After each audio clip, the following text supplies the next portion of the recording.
우리나라 청소년들은 다른 나라 청소년들에 비해 자신의 삶에 만족하지 못하는 것으로 파악됐습니다. 청소년 사역자들이 한자리에 모여 우리 청소년들의 특성을 공유하고 사역 방향을 모색하는 컨퍼런스를 취재했습니다. 위기를 넘어 소멸을 걱정해야 하는 농어촌 교회들은 마을 목회로 어려움을 이겨내려고 힘쓰고 있습니다. 농어촌 교회가 보다 힘있는 사역을 펼쳐가기 위해선 교단 차원의 지원이 필요하다는 지적입니다. 기독교 한국루터회가 거액의 교단 재정을 유용한 특정인들을 징계하는 문제를 놓고 입장이 엇갈리면서 총회장 해임까지 다투는 갈등을 겪고 있습니다. 지난달 임시총회에서 갈라진 총회장 측과 총회장 해임 측의 목소리를 모두 들어봤습니다. 법적 다툼이 불가피해 보입니다. 성경에 등장하는 사물들을 직접 보고 만지며 성경 내용을 보다 생생하게 접할 수 있는 특별한 전시회가 경기도 광명 한우리교회에서 열렸습니다. 오감을 이용한 성경 사물 전시회를 취재했습니다. 여러분 안녕하십니까? CBS 뉴스입니다. 우리나라 청소년들은 다른 나라 청소년들과 비교해서 자신의 삶에 만족하지 못하는 것으로 파악됐습니다. 우리 청소년들의 특성을 공유하고 사역 방향을 모색하기 위해 청소년 사역자들이 한자리에 모여 컨퍼런스를 가졌습니다. 한혜인 기자가 취재했습니다. 우리나라 청소년 2명 중 1명은 자기 자신과 자신의 삶에 만족하지 못하는 것으로 조사됐습니다. 미래에 대한 기대감을 묻는 질문에도 51%만이 그렇다고 답해 미래를 고민하는 청소년들이 많음을 알 수 있습니다. 다른 나라 청소년 평균과 비교해보면 삶에 대한 만족도와 미래에 대한 기대감은 20%포인트가량 떨어집니다. 설문조사는 월드비전 국제본부가 미국 바나그룹에 의뢰해 한국과 미국, 프랑스, 이집트 등 26개 나라 만 13세에서 17세 청소년 약 2만 5천 명을 대상으로 조사했습니다.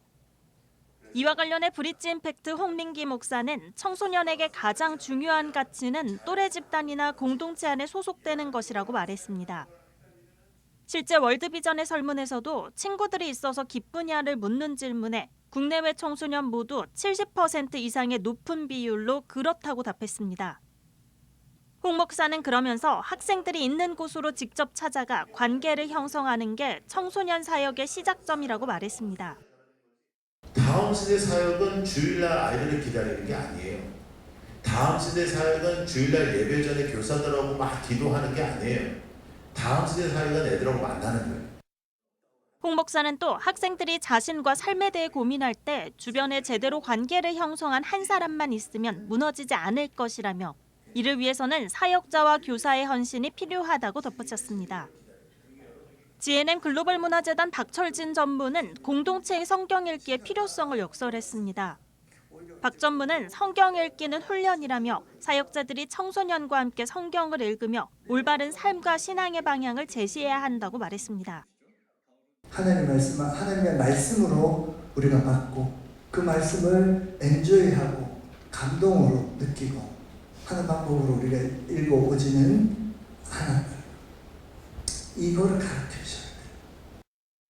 청소년들이 공동체 안에서 성경을 읽고 교제함으로써 신앙의 기초를 쌓을 수 있도록 이끌어야 한다는 겁니다. 한편 3일부터 2박 3일 일정으로 진행되는 2023 청소년 사역 컨퍼런스는 월드비전과 목회데이터 연구소, 브릿지 임팩트, GNM 글로벌 문화재단 등이 공동으로 주최했습니다. CBS 뉴스 한혜인입니다. 위기를 넘어 소멸을 걱정해야 하는 농어촌 교회 현실을 극복하기 위해 마을 목회가 대안으로 거론되고 있습니다. 마을 목회로 어려움을 이겨내는 교회들의 사례가 보고되고 있지만 여전히 많은 교회들이 어려움을 겪고 있어 교단 차원의 지원이 필요하다는 지적입니다. 보도에 이승규 기자입니다. 전남 담양에서 목회하는 개동교회 김인선 목사. 12년 전 농촌교회에 부임해 인구 감소로 소멸돼가는 마을의 현실을 실감하고 있습니다. 젊은 사람들은 돈을 벌기 위해 도시로 떠났고 마을에는 이제 어르신들만 남았습니다. 교회를 넘어 마을 전체를 위해 기도하던 김인선 목사는 몇 해 전부터 마을 주민과 함께 소득증대 사업을 하기로 마음먹고 김장 배추를 심었습니다. 2014년부터 시작한 이 사업은 2022년 현재 해마다 2만 5천 포기 정도의 배추를 생산하고 있고 전남형 마을 기업으로 인증도 받았습니다. 우리 마을을 돌보기 시작했고 마을 사람들을 보기 시작했습니다. 처음에는 하나님께 원망했죠. 하나님 정말로 제가 이 마을에 어울린다고 생각하냐고요. 근데 하나님께서는 그때마다 저에게 새로운 걸 보여주셨고 마을 사람 한 집 한 집을 보여주기 시작했습니다. 개동교회는 소멸돼가는 농촌 마을에서 마을 목회로 지역 주민과 교회가 상생할 수 있는 가능성을 보여줍니다. 하지만 이 같은 사례가 모든 농어촌 교회에 적용되지는 못하고 있는 현실입니다. 대다수 농어촌 교회는 생존을 걱정해야 할 정도로 심각한 위기를 겪고 있습니다. 저출산 고령화는 농어촌 교회의 상황을 더욱 어렵게 만들고 있습니다. 예장통합총회를 비롯해 각 교단이 농어촌 교회를 살리기 위해 직거래 장터 등 많은 노력을 기울이고 있지만 현실은 여전히 막막합니다. 생존을 위해 마을 목회를 실행하는 교회들이 많지만 교육과 지원 부족 등으로 성공하지 못하고 주저앉는 경우도 많습니다. 농어촌 목회자들은 교회가 지속적으로 마을 목회를 하기 위해서는 총회의 관심과 장기적인 정책이 필요하다고 입을 모았습니다. 우리들이 혼자 사는 것이 아니고 함께 아울러서 살아가는 그런 공동체라는 사실을 다시 한번 인식하고요.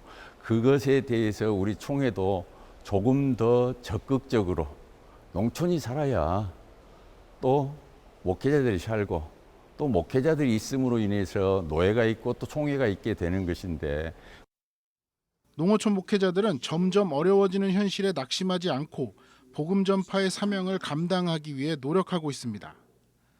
하지만 심각한 농어촌 고령화 상황을 고려해 목회자가 지치지 않고 지속적으로 힘을 낼 수 있도록 교단 차원의 정책과 지원이 필요하다는 목소리가 높아지고 있습니다.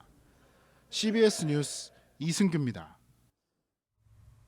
기독교 한국루터회가 수억 원의 교단 재정을 유용한 특정인들의 징계 처리를 놓고 내부 갈등이 심화되고 있습니다. 갈등은 총회장 해임 안건으로까지 번져 지난달 임시총회를 열기도 했는데요.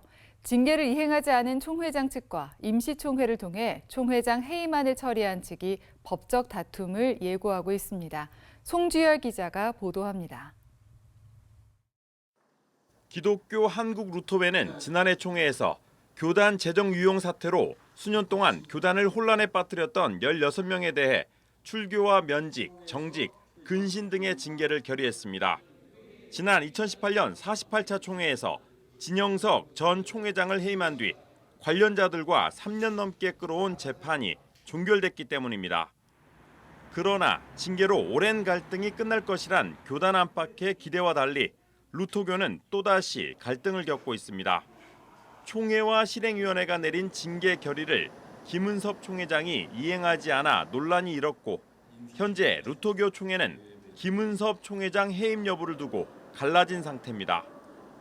지난달 22일 총회장 해임 안건으로 소집된 임시총회는 총대권 자격 적법성 논란이 불거져 이른바 총회장 측과 총회장 해임 측으로 나뉘었습니다. 김은섭 총회장 측은 CBS에 보낸 입장문에서 루터교단이 지난해 총회에서 내린 징계에 대해 피징계자는 물론 교회 공동체가 과도한 징계로 여겨 수용하지 못하고 있다고 밝혔습니다. 김 총회장은 그러면서 징계 불이행이 총회장직에서 물러나야 할 만큼 중대한 범죄인지 물어야 한다고 주장했습니다. 총회장 측은 또 루터대 개방이사제 파송 과정에서 총회장이 개입했다는 것을 문제 삼은 것도 진실이 아니라며 총회장의 위법성을 따질 문제가 아니라 개방이사 추천위원회 안에서 다뤄야 할 문제라고 주장했습니다. 총회장 측은 더 나아가 임시총회에서 총회장 해임안을 표결에 붙였으며 해임 반대 36표, 해임 찬성은 0표로 총회장 해임안이 부결됐다고 주장했습니다. 또 총회장을 해임하고자 했던 실행위원 전원을 해임해 새로운 집행부를 선출했고 임시총회에 참석한 총대 전원이 징계자들에 대한 사면 복권을 추인했다고 주장했습니다. 그러나 같은 날 별도의 임시총회를 열어 김은섭 총회장 해임 결의안을 통과시킨 총회장 해임 측은 총회장 측의 임시총회 자체가 불법이라는 입장입니다. 총회장 해임 측은 선관위가 인정한 총대 56명 가운데 32명이 표결에 참여해 만장일치로 김은섭 총회장 해임안을 통과시켰습니다. 총회장 해임 측은 김은섭 총회장이 임시총회 전날 모든 피징계자들의 사면과 복권을 독단적으로 선언하고 회의장에 참여하도록 한 것은 직권남용에 해당한다고 주장했습니다. 또 김은섭 총회장이 회무 전 총대를 확정하는 과정에서 교단법에 따라 선거관리위원회가 인준한 총대 명단으로 논의하지 않고 선관위도 전혀 알지 못하는 총대 명단으로 표결을 강행한 것은 불법이라고 주장했습니다. 아울러 총대가 아닌 총회장의 아내, 피징계자들과 가족, 교인 등이 거수로 표결에 참여하게 한 것은 불법이자 불법을 방조한 것이라며 총회장 측 임시총회 결의사항은 무효이자 교단의 존립 자체를 위협하는 사안이라고 덧붙였습니다. 김은섭 총회장 측과 총회장 해임 측이 각각 자신들의 정당성을 주장하고 있어 법적 다툼이 불가피해 보입니다. CBS 뉴스 송주열입니다. 수천 년 전에 쓰여진 성경은 문화적 배경 차이와 시대적 한계로 인해 오늘날 독자들에게 어렵게 느껴질 때가 많은데요. 성경에 등장하는 사물들을 직접 보고 만지며 성경 내용을 보다 생생하게 접할 수 있는 특별한 전시회가 경기도 광명 한우리교회에서 열렸습니다. 오감을 이용한 성경 사물 전시회를 소개합니다. 오요셉 기자입니다.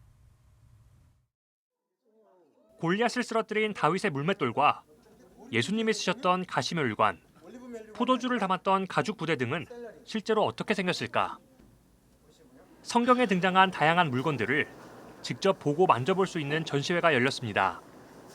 누룩 없는 전병과 돌아온 탕자 비유에 나오는 쥐염 열매, 여리고 대추여자와 헤브론 건포도 등을 직접 맛봅니다. 또 유향과 몰약, 나드 등 향료를 직접 피부에 발라보고 향기를 맡아봅니다. 광명 한우리교회가 설립 30주년을 맞아 개최한 성경 사물 전시회, 성경을 먹다, 입다, 쓰다입니다. 살아있는 하나님께서 오늘 살아있는 성도들에게 이야기한 말씀으로 경험했으면 좋겠는데, 성경의 실제 물건들을, 사물들을 경험하고 접하면서 성경의 스토리를 2000년 전, 3000년 전 이야기이지만 그래서 오늘의 이야기로 좀 이렇게 몸으로 느끼고 경험할 수 있는 그런 계기가 좀 됐으면 좋겠다. 이번 전시회엔 구약시대 유목문화 생활용품부터 전쟁용품, 향신료, 음식, 의복 등 성경에 등장하는 다양한 물품 200여 점이 전시됐습니다. 지식과 정보 위주로 접근하는 성경 읽기를 벗어나 당시 상황을 이해하고 성경 이야기를 입체적으로 재현해 볼 수 있도록 돕기 위해 마련됐습니다. 중군동 지역에서 30여 년간 선교 사역을 펼친 김동문 선교사가 기획과 해설을 맡아 성경 속 장면들을 보다 생생하게 그려냈습니다. 고정관념에 의한 해석의 오류를 교정하고 스치듯 지나친 본문에서 성경은 무엇을 말하고 싶었는지 다시 한번 생각해보며 성경 속으로 깊이 들어갑니다. 두 랩돈이요. 그 다음에 두 아사리온. 재질과 다른데 이것이 올릴 때 얼마짜리인지 다 알죠. 보지 않아도 보이죠. 그 돈이 힘없이 헌금통을 흔들면서 울려 퍼지죠. 어떤 느낌이었을까요? 그게 모든 것이었던 한 여인이 어떻게 보면 작은 호흡도 끊어내는 장면이죠. 김동문 선교사는 성경 속 하나님은 사람들의 일상 속에서 말씀하셨는데 오늘날 현대인들은 말씀을 추상적인 메시지로 받아들이게 됐다면서 성경의 일상성을 회복해야 한다고 강조했습니다. 하나님의 말씀은 우리의 일상 속에 찾아오셔서 이 일상을 사는 이들이 알 수 있는 것으로, 손으로 만지고 눈으로 보고 뭐 그렇게 감각할 수 있는 말씀을 주셨는데 어느 순간에 그것이 개념이 되고 추상적인 것으로 바뀌어지면서 성경이 너무 어려운 척으로 바뀌었다. 우리의 성경 읽기가 지식의 경연장이 아니라 살아온 것, 또 살아갈 것, 함께 잘 사는 것에 대한 경합의 장으로 바뀔 수 있지 않을까. 익히 우리가 알고 있었던 그 성경적인 지식이 우리가 알고 있는 것이 다가 아니구나. 너무 센세이션했고요. 네, 우리는 너무 추상적으로만 성경을 읽었던 것이 아니었을까 그런 생각을 했습니다. 그냥 이렇게 읽어가는 것이 아니라 조금 더 깊이 생각하고 또 어떻게 해서 이렇게 되었을까 하는 상황도 한번 더 생각해 볼 것 같고. 성경 속 사물들을 직접 보고 만지는 경험은 성경을 보다 생생하게 묵상할 수 있도록 하는 의미 있는 기억으로 새겨졌습니다. CBS 뉴스 오요셉입니다. 한국대학생선교회 CCC가 최근 코로나19 팬데믹 이후 4년 만에 전국 대학생 여름수련회를 대면으로 개최했습니다. CCC는 이번 대회에 전국 40여 개 지구, 350여 개 캠퍼스, 세계 9개 나라 해외 참가자들을 포함해 총 8천여 명이 참석했다고 밝혔습니다. CCC 대표 박성민 목사는 지금은 어느 때보다 쉽게 연결될 수 있는 시대지만 역설적이게도 고립된 시대라며 이런 시대일수록 내가 누구인지, 인간은 왜 사는지에 대한 근원적인 질문을 던져야 한다고 강조했습니다. 이어 하나님께서 우리를 주관하시고 살게 하신다는 사실을 인식해야 한다며 세상의 평가가 아닌 하나님의 시선과 평가를 의식하자고 말했습니다.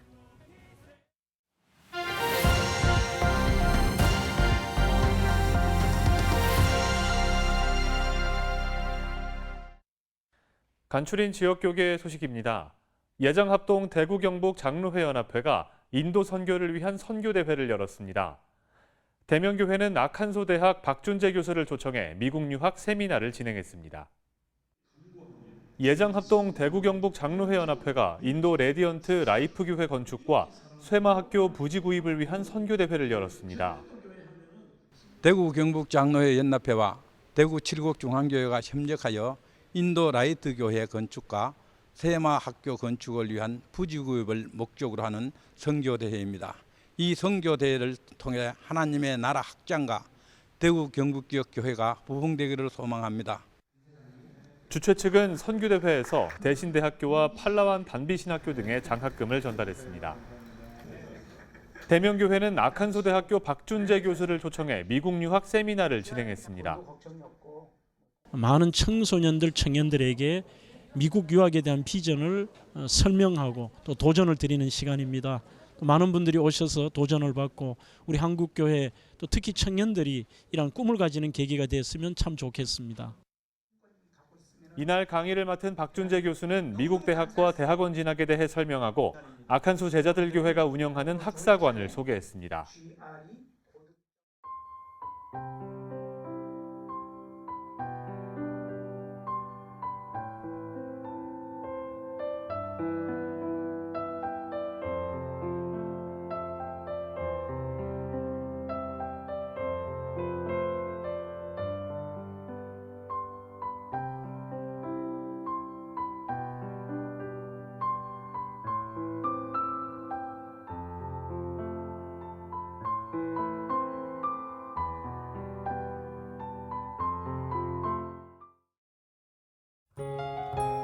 날씨입니다. 내일은 오전까지 전국에 비가 내리겠습니다. 비가 그친 뒤엔 습한 가운데 낮 기온이 크게 올라 찜통더위가 찾아오겠습니다. 내일 아침 최저 기온은 21도에서 25도, 낮 최고 기온은 27도에서 34도로 예상됩니다. 이상으로 뉴스를 마칩니다. 시청해주신 여러분 고맙습니다.